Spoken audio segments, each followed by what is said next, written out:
मैं जिंदगी का राज छिपाता चला गया, हर फिक्र को धुआं सा बनाता चला गया। जो जिंदगी ने मारी ठोकरें इस तरह, मैं रोते हुए सबको बताता चला गया। गुड मॉर्निंग फ्रेंड्स, आनंद खंडेलवाल आप सभी का फिर से स्वागत करता है आज के इस छोटे से प्रेरक प्रसंग पे। तो प्रसंग इस प्रकार है। आज राम श्याम की कंपनी के बाहर इंतज़ार कर रहा था, क्योंकि श्याम की कंपनी में एक वैकेंसी निकली हुई थी। वो अपना बायोडाटा लेते हुए उस कंपनी में वेटिंग हॉल पे इंतज़ार कर रहा था। उसे पुराने वाक़यात याद आने लग गए थे। कैसे कैसे राम और श्याम एक साथ दोनों इस शहर में आए थे, गांव से दोनों साथ आए थे। इस अनजान शहर में एक ही दीनदयाल जी की कंपनी में दोनों ने एक साथ काम करना शुरू किया था। एक छोटा सा कमरा लेके दोनों एक साथ रहते थे और राम जो भी सैलरी मिलती अपना मौज मस्ती में उड़ा दिया करता था, और श्याम को एक कंजूस का धब्बा लगा हुआ था। वो अपने पैसे बचाने में ज़्यादा लगा हुआ होता, तो राम कुछ दिनों में ही उसे छोड़ के किसी और के साथ रहने चले गया था। और राम इस तरह कंपनी भी बार बार बदलता चला गया था। इतने में आवाज़ आई, राम प्रसाद जाइए, आपको साहब बुला रहे हैं। वो थोड़े ठिठकते हुए खड़ा हुआ, श्याम के ऑफिस के दरवाजे पे धीरे से नॉक किया। नॉक करके बोला, मैं आई कम इन सर। अंदर से आवाज़ आई, कम इन। अंदर जैसे ही पहुंचा तो श्याम पेपरों पे नज़र गड़ाए बैठा हुआ था, और गड़ाए हुए बैठे बैठे वो बोला, बैठिए। इतने में नज़र उठा के श्याम ने जब राम की तरफ देखा, अरे राम तुम? राम ने बोला, हाँ मैंने देखा कि आपके यहाँ नौकरी की जगह खाली है तो मैं आ गया। अरे तू मेरा दोस्त है, तुझे हक से मांग लेना चाहिए था, तुझे इंटरव्यू देने की क्या ज़रूरत है। चल, ये नौकरी हुई तेरी, बोल क्या खाएगा, क्या पिएगा, चाय मंगाऊं, कॉफ़ी मंगाऊं, ठंडा मंगाऊं? नहीं, छोड़, ये सब चीज़ छोड़। चल, तेरे भाभी के हाथ का गरम गरम खाना आया हुआ है, दोनों मिल के आज साथ में खाते हैं। पहले हमने काफ़ी बार साथ में खाना खाए हैं। इतना कहते हुए श्याम ने अपना लंच बॉक्स का डब्बा निकाला और सामने टेबल पे खोल के रख दिया और राम को खाने के लिए बोला। राम सकपकाते हुए अपना एक कोरा तोड़ा और मुंह में डालते हुए हल्की सी खुशी जाहिर करते हुए बोला, श्याम भाई, हम दोनों साथ आए थे इस शहर में। तुमने ऐसा क्या किया कि आज तुम एक कंपनी के मालिक बन गए और मैं दर ठोकरें खाता हुआ कंपनी दर कंपनी घूम रहा हूँ और नौकरी की तलाश कर रहा हूँ। अब राम मुस्कुराते हुए श्याम की तरफ देख रहा था, वो क्या कहता है।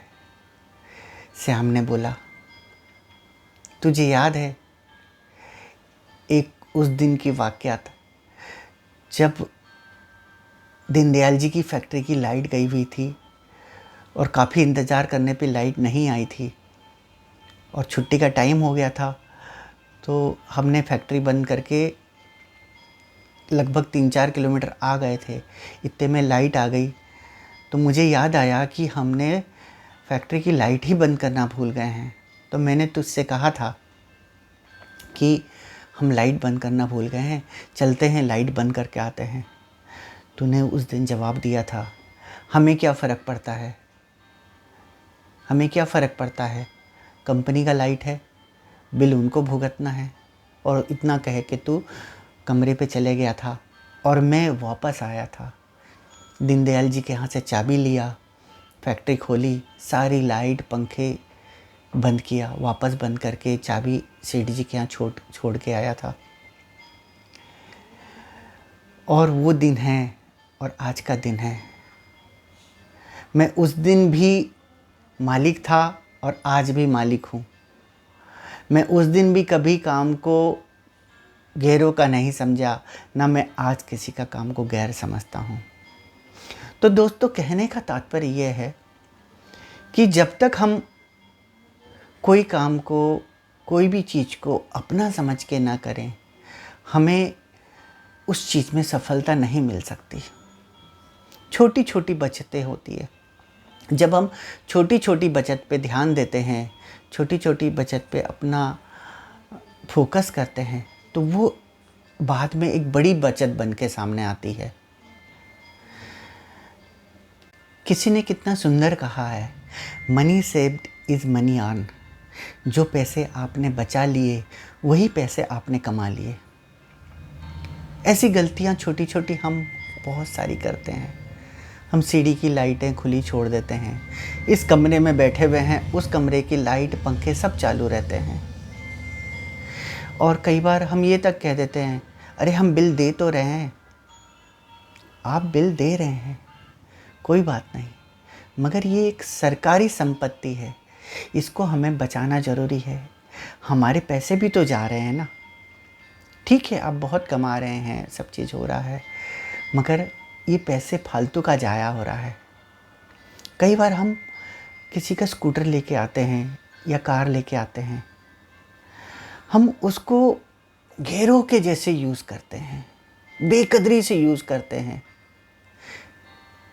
यानी इतनी गंदी तरीके से यूज़ करते हैं, मतलब क्या कहूँ मैं। और फिर उसके सारे पेट्रोल खर्च करके हम ऐसे ही गंदी पंदी गाड़ी लौटा के आ जाते हैं। ये करना ठीक नहीं होता है।